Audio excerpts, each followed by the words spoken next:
Hey now, Brawlers, it's time for another Board Game Brawl review with Nick Minahan, sponsored by BoardGameBliss.com. Today we're going to take a look at Hogger Logger, which is about... I don't know what it's about. A pig who's also a lumberjack, but you're not actually cutting trees or doing lumberjacky things in this game. It's just a light card game about guessing numbers. You're trying to guess whether or not a card that you have in front of you is higher or lower than a number of other cards that are face down in front of you. That's pretty much the whole game. Why don't I go ahead and give you a brief look at how the game is played, and then we're going to come back and I'll let you know what I think.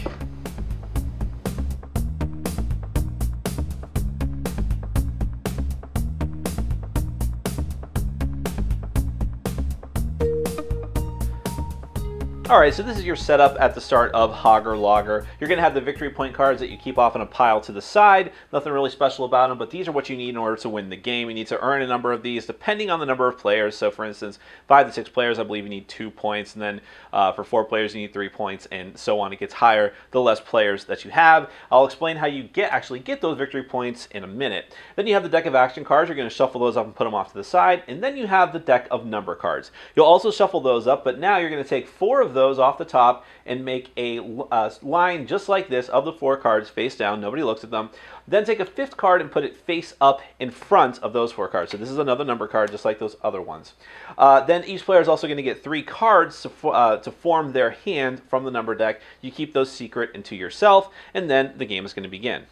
Now, the whole point of Hogger Logger is that when it's your turn, you're the guesser. And in order to get a victory point, you need to guess every card in this row as either higher or lower. That is to say, Hogger or Logger. And that's what the terminology that you use in the game. Now, what do I mean when I say that you're guessing? This is the card that's face up at the start of my turn. Let's say it's my turn. I have the 7 here. I'm going to leave out any extra interference for right now and just explain how the game is supposed to work. I'm going to say Hogger. I just say higher, okay? Just arbitrarily, I say Hogger. I'm going to flip over one of those cards after I make my guess and hope that I was correct, that the card that I'm flipping over is actually Hogger higher than what this card that is face up is. So let's see if I was right. I was incorrect. Now I've guessed incorrectly, which means first off, whether you are right or wrong, that card is going to go back onto the on top of the card that was already face up, and now this is the new number that you are comparing and guessing against. Now, if you guessed incorrectly, then you are going, first off, if anyone guesses incorrectly, anyone that has 0 cards in their hand can then draw a card from the number deck to replenish. But then, even one wrong guess means that your turn is over, play goes to the next player to the left. But let's assume that I had guessed correctly. So I had the 7, I guessed lower, and huzzah, the card was actually lower. Well, now my turn continues, and I keep doing this. I say, okay, 6, I'm going to say Logger. I'm going to say lower again. Hey, look at that. I was right. And you're going to keep doing this, and if you can do this 4 times, meaning that you are able to successfully take the last card, whether you're saying Hogger or Logger, you are going to take a victory point card. Now, of course, it is not quite that simple because of the cards that everyone has in their hand. So you have these number cards, and at any point on your turn, on another player's turn, to either help yourself out or to hinder another player or to try and get action cards, which I'll explain in a minute, you can play your number cards onto the main card. So if, let's say that this was a 6, I kind of want to make now, if this was the number, then the active player has better odds of saying Hogger, right? Assume that we haven't actually seen these other cards. So I'm going to say, you know what, I'm going to play an 8 down on that. Because an 8 is right in the middle, which means you have a 50-50 shot of guessing Hogger Logger. Your odds just diminished. So that's the kind of things you can do. You can keep playing cards out in order to make it more difficult to lower the odds of your opponent than having a chance to guess correctly higher or lower, Hogger or Logger. And you can keep doing this. I mean, you have to give your opponents a chance to play cards, and you can play as many cards as you want and have as well in order to better your odds. Now, a couple other things can happen when you play cards as well, or the number cards at least. First off, you may notice that the 8 I just played was significantly different, not only because it's blue, but also because it has artwork. And what this signifies is that the 8 is special. When you play this down onto the stack, you can draw an action card after you play this from your hand. If this just gets flipped up in the lineup when someone's making a guess, those kind of effects don't happen. Now, all the normal number cards also have one card that lets you draw a number card after you've played this from the deck. The other way that you can get action cards, by the way, is if you match up. If you play a number card down on the stack and it goes on top of the exact same number, you're eligible to draw another action card. And what are those action cards? Well, first off, you can play the action cards the same way you can play the number cards whenever you want, as often as you want, so long as they apply, and they usually always apply. Let's take a look at just a few of them. You have Hogwash. All players except you discard a card. Trough Decision. Draw 2 number cards or steal 1 action card from any player. Flying High. The guesser can only guess Hogger higher until the next face down card is revealed. All-Time Low. This is the opposite. The guesser can only guess Logger until the next face down card is revealed. And Steal or Deal. Draw 1 number card or steal 1 number card from any player. So you have these action cards. Those are the ways you're going to get them, and those are the ways that you can potentially play them in order to influence the game. And that's really the game. You're going to keep just trying to guess. As soon as you're wrong, it goes to the next player. Even if it's the very last card, if you're wrong, you just replace it from the top of the stack, and then play continues. Now, when someone does actually finally get to win a victory point, then you reset everything. Everyone dumps all the cards in their hand, both their regular cards and their action cards, puts them off to the side. You don't shuffle them back in quite yet, and then you just take 4 brand new cards off the top of the deck, and voila, you keep going until someone meets the prerequisite threshold of points. By the way, I'm not sure if I mentioned this, but if you're if the number is spot on, like let's say I say for 4 higher at Hogger, and the number I draw, or the card I lift up is a 4, that also is considered an incorrect guess. I just figured I'd clear that up in case it wasn't strictly, you didn't strictly know that. But in any event, that's Hogger Logger. It doesn't really get more complicated than that. Let's get to my final thoughts. Now, I actually really love the artwork for Hogger Logger. I even love how they make the box look. The graphic design is solid. Everything looks very slick and professional, easy to understand. The rule book is written well.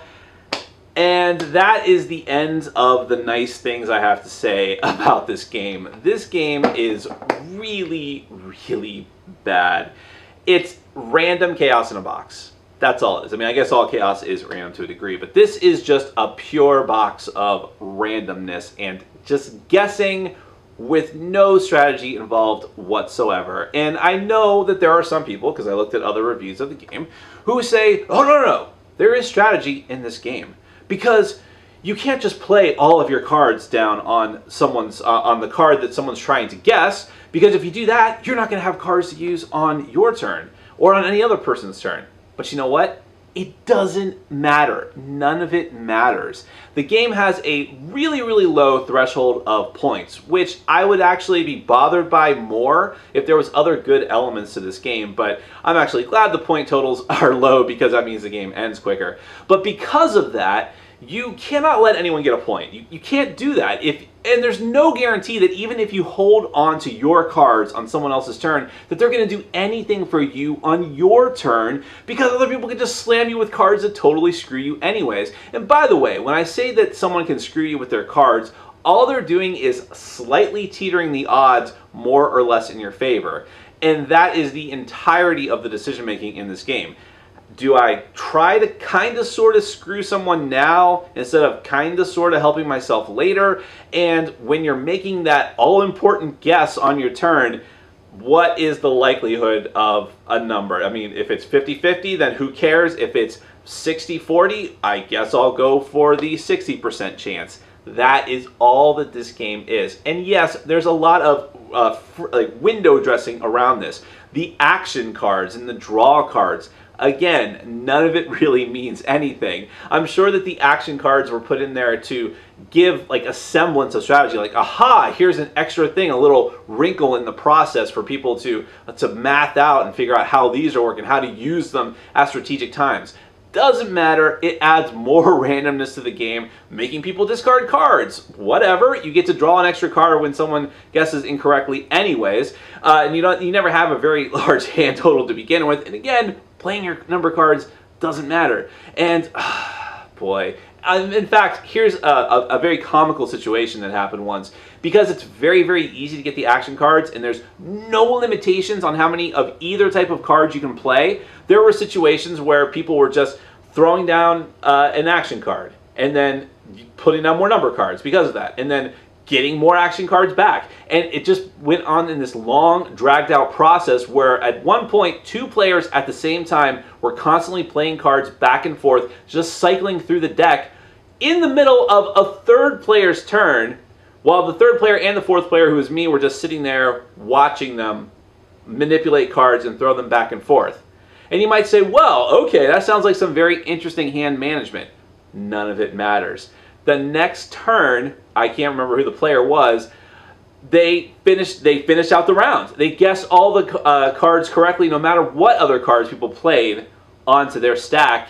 And when that happens, everyone's cards get discarded. So all those cards that those players collected were completely meaningless. And when you reset a round, everything gets discarded, but you don't reshuffle. The number deck stays the same, which adds more randomness to it. Unless you were counting cards, which is really hard to do in this game because every player has their own hand of stuff and can get more cards during the course of the game that nobody else knows about. Unless you were counting cards with an expert precision, you have zero information to work off of when you start a new round. This is just a terrible, terrible card game. I got the distinct sense, and look, I don't know if the development team are hardcore gamers, I don't know if they're really casual gamers, but I definitely got the sense that they were unaware of a lot of advances in modern small card games. I'm thinking of games like Lost Cities, which is actually a fairly older game at this point, or even No Thanks, or Pairs, which just came out recently, so maybe I can give them a pass on not playing that. But these games are very simple, very light games. They're not the most strategic games in the world, but they just have just enough of a clever edge, and they keep things moving, and it feels fast. I mean, the game bills itself as being fast on the box. Hogger Logger does. But I assure you that even if the game takes only 10 to 15 minutes, which is probably pretty accurate, it will feel like an hour because you will want it to end. I cannot possibly recommend this game. I wish that I could because it looks great. I think the kernel of the idea there was sound, but it fails miserably. That is Hogger Logger from Hogger Logger Company. Total pass. Thanks for watching. Follow us on Facebook, Twitter, and Patreon. And make sure to check out our sponsor, Board Game Bliss, where you can find an amazing selection of games from around the world. BoardGameBliss.com. Thanks for your support.